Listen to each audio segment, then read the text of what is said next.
gagaling ka na, gagaling na tayo sa LTV Embassy, tuturuan nila tayo.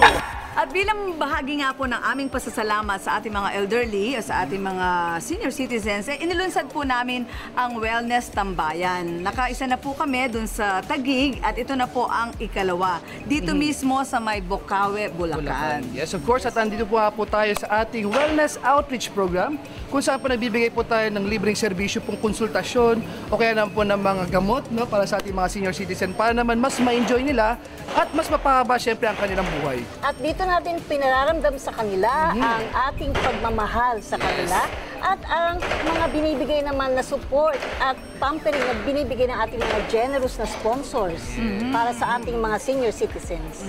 Kasi kailangan natin silang kalingain talaga. Yes, oo. Dapat ibalik natin sa kanila pag-aalaga nila sa atin dati nung kabataan pa natin.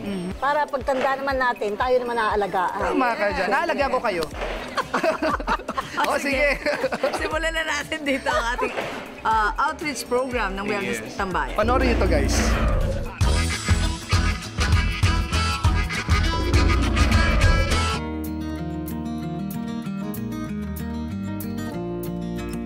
Nasa ikalawang outreach program na po kami ng Health TV Embassy. Ito po ang Wellness Tambayan para sa mga senior citizens. At isinagawa po namin ito dito sa may Bocaue, Bulacan. Sa the sweetest farm in the world, in town, di ba? In the Philippines. Ito po ang Stevia Farm, no? Dito sa Bocaue, Bulacan.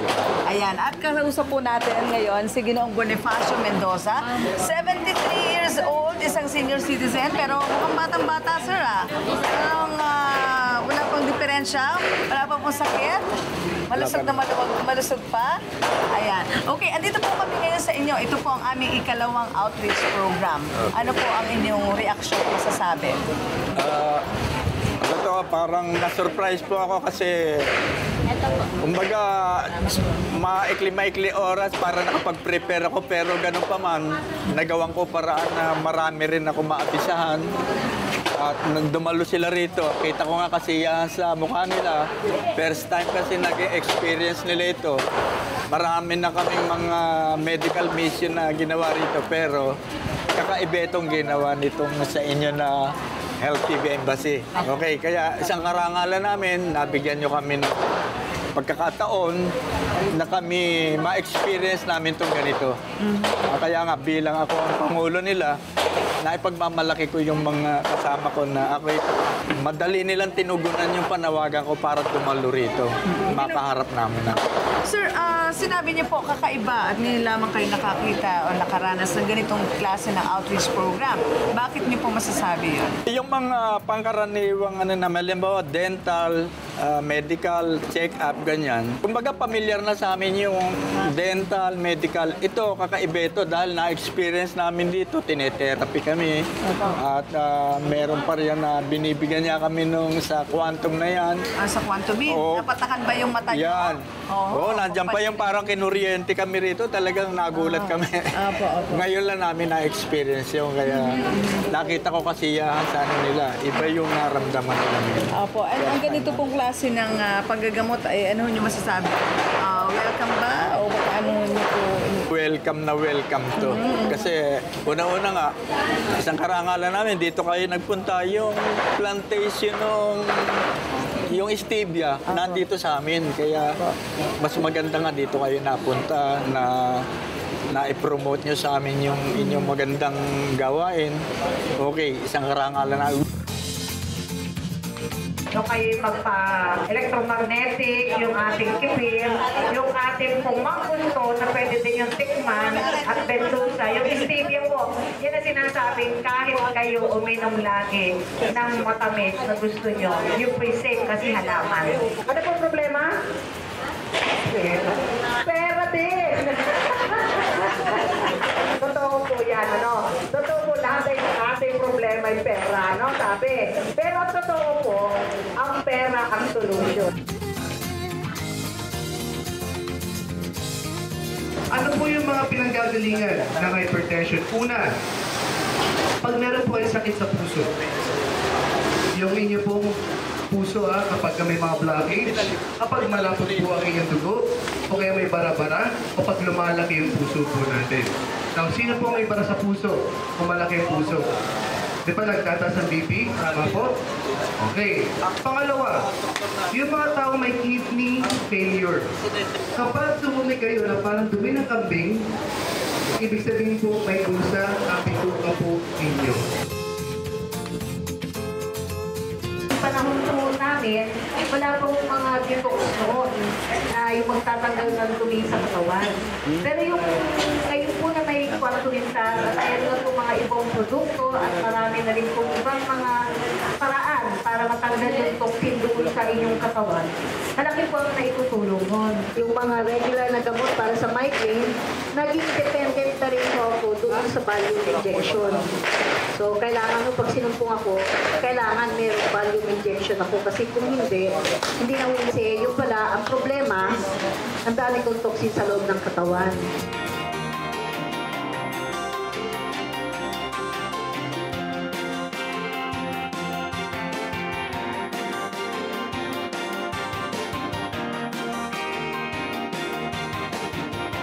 Sa mga nakatulong naman namin dito sa programang ito, alam nyo, hindi po namin magagawa ito ng solo kung wala po kayo sa tabi namin. Siyempre, nandyan ang aming #1 supporter, ang palagi naming kaagapay dito sa Health TV Embassy. Ang aming mga sponsors na Quantumin Plus, nagsagawa po sila ng libreng patak sa mata at nagbigay din po sila ng mga libreng samples. Siyempre, ang Acero Holistic Wellness Center, nandyan po si Doc Haris Acero na nagbigay po ng libreng masahe, yung tinatawag na Ventusa Therapy sa ating mga kababayan. At nandyan din po ang Cali Wellness Electronic Therapy Massage. Andyan din po ang Skin Line na amin ding masugid na taga-suporta. Nagbigay po ng libreng facial sa ating mga senior citizens. Ganun din, nagbigay din ng free massage. At syempre, kinalinga pa kami. Nagbigay pa ng dagdag na pagkain para sa ating mga senior citizens. Syempre, ito pong Stevia Farm, nandito nga po kami ngayon, na nagpatikim din ng kanilang masustansya at healthy na tea para sa ating mga senior citizens. At syempre, ito pa ang amin din sponsor, ang Judidia Turmeric, na ito po yung luyang dilaw na talaga namang sa mga panahon na ngayon, maganda rin ang naidudulot sa ating kalusugan. So sa lahat po ng amin naging sponsors, again, maraming salamat po. Sana samahan niyo po ulit kami sa susunod namin na outreach program.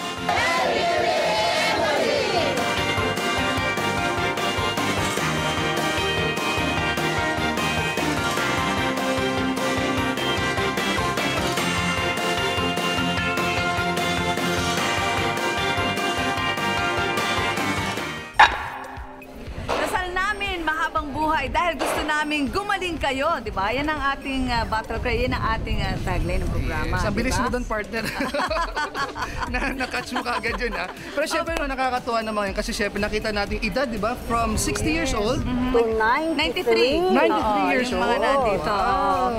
Actually, di ba, sabi nga, mas swerte ka pagka sumapit ka ng tumanda ka, di ba? Yes, kasi iba nga kasi, hindi nabibigyan ng Oh pagkakataon. yes, yung iba nga hindi umabot ng 60 years old, Yes, di ba? yes. Pero itong mga to, talagang nakikita mo kasi nasa probinsya, Yes. so medyo malamang mas maganda ang pagkain nila at mas maganda ang hangin dito, yes, di ba? oo. At saka kagandahan dito mga partners, no? Kasi yung ginawa nating wellness outreach program, kakaiba to, ha? Kasi tayo, hindi lang binibigyan ng gamot, diniresitahan, kundi may TLC, no? Tender, loving care.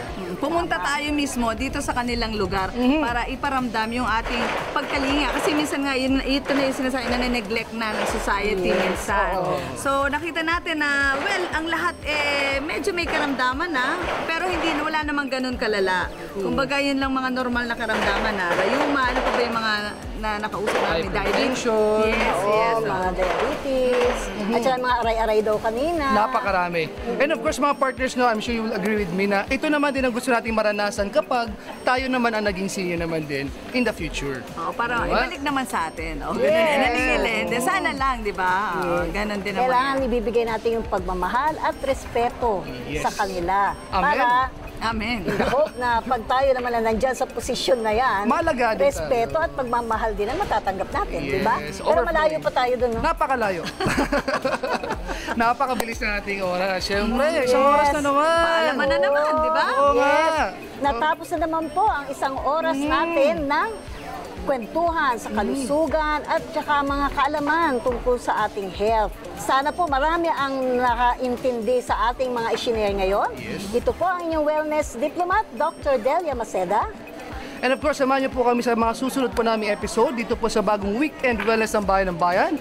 Ako po ang inyong ako po ang lifestyle attaché, Doc Haris Acero. Ako naman po si Aida Gonzalez, ang inyong health ambassador na nagsasabing gusto naming happy ka, healthy ka, mabuhay ka. And this is your complete health directory and your passport to your good health. At sama-sama nating isigaw sa buong mundo. Ito ang Health TV Embassy! Pero good news, meron ka magagawa. Alagaan na sakit, di kailangan gawin. Kung ito naman ay posible kumaling. Kalimutan ng gamot na chemical. Matututunan na natin na gamot na natural. Always remember that health is wealth. Health TV Embassy, your passport to good health. TV Embassy, may pag-asa. East and Western Medicine pinagsama. Health TV Embassy, gagaling tayo. Mabuhay ang malusog na Pilipino. Gagaling ka na, gagaling ako. Gusto ng Health TV Embassy na gumaling tayo. Gagaling ka na, gagaling na tayo sa Health TV Embassy. Tuturuan nila tayo.